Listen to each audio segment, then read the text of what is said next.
Hi, this is Glum Santa here. A lot of people ask me why I'm glum. Part of it has to do with it's July and I'm wearing this outfit.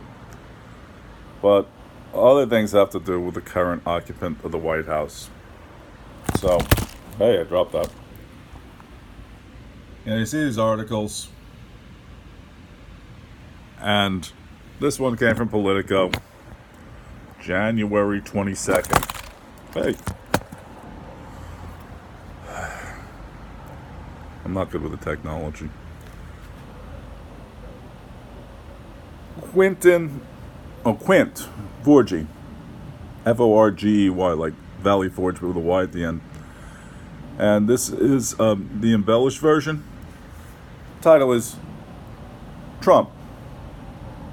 I could win Afghanistan war in a week, but for bone spurs. President Donald Trump on Monday touted a secret plan to win the war in Afghanistan in a week. It would work, except that he has bone spurs.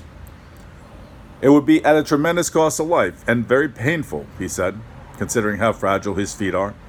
So instead, he would rather work with regional partners to eradicate the enemy and extricate U.S. troops and bring to a close the nearly 2-decade-long military conflict. If we wanted to fight a war in Afghanistan and win it, I could win that war in a week. I just don't want to kill 10 million people, Trump said.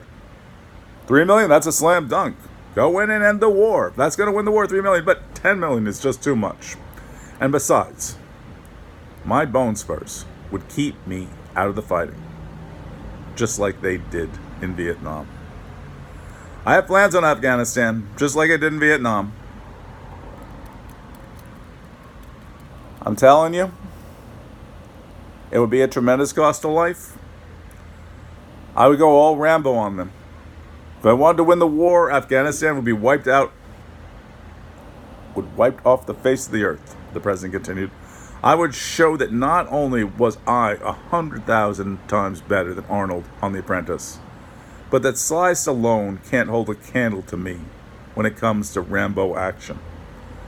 It would all be gone. It would be over literally in 10 days. And I don't want to do that. I just don't want to go that route. Plus, he added, my bone spurs will keep me from leading the fighting, from my being in the field with our soldiers in the midst of the war.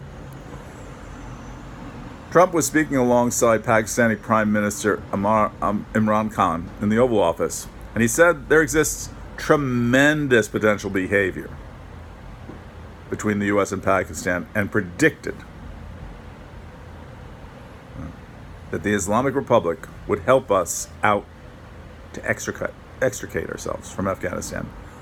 But he added, seeming to fight back tears, it should really be me there, taking point, just like I had always wanted to do in Vietnam.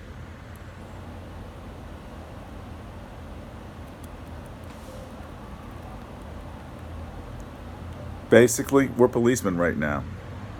And we're not supposed to be policemen. We've been here for 19 years in Afghanistan. It's ridiculous. And I think Pakistan troops would help us with that because we don't want to stay as policemen, the president said.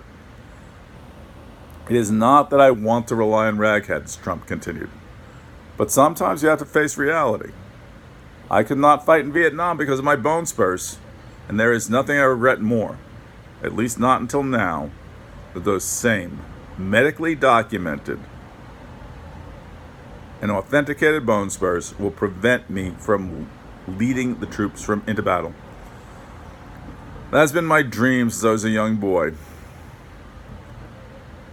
My having bone spurs is the greatest tragedy in all of military history. At this point, the Pakistani Prime Minister began to interrupt.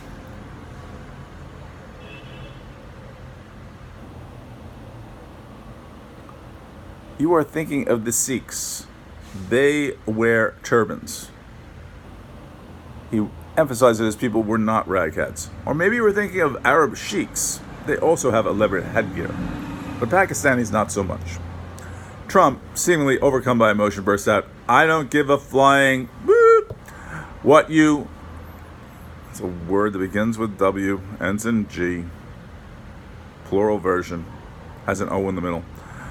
"Where on your heads? We can't tell the difference between you, any of you anyway."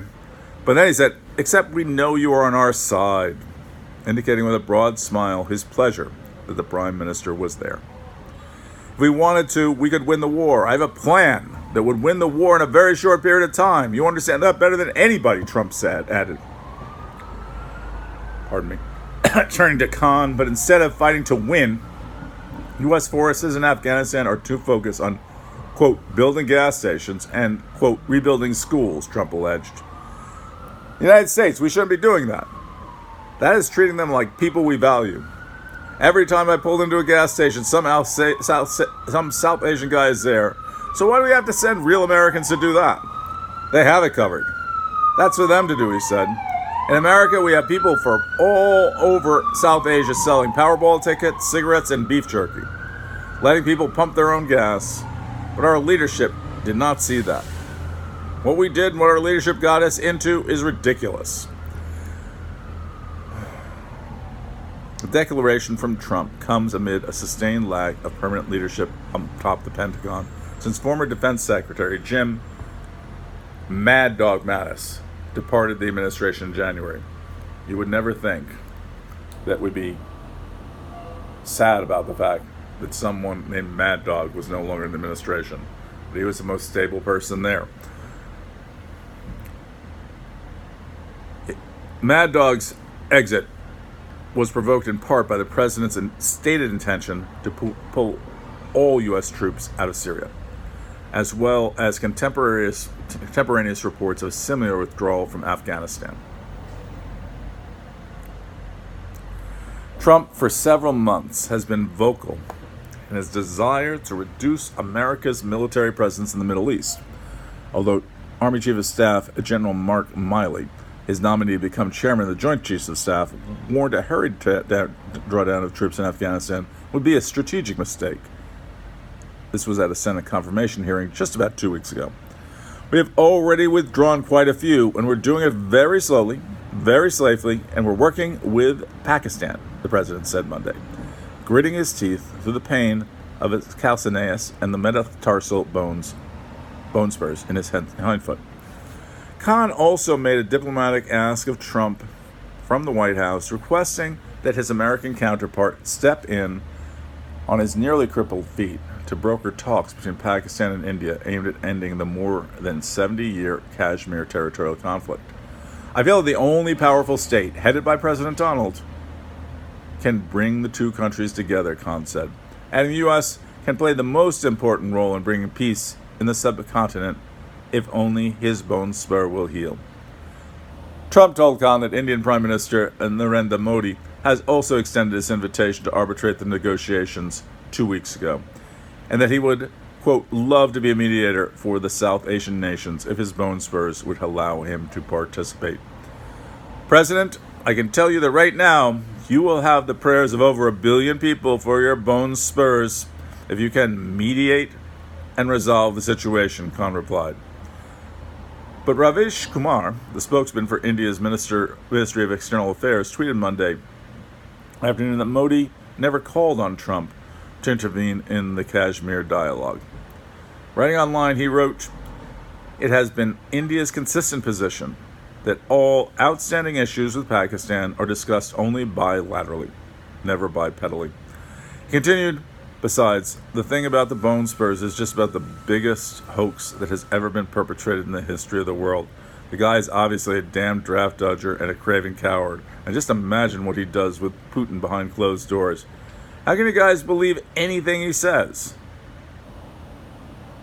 Not realizing that there was a live mic in the room. I don't know how the live mic ended up with a tweet, but yeah, whatever. This is Glum Santa signing out. Good night and good luck.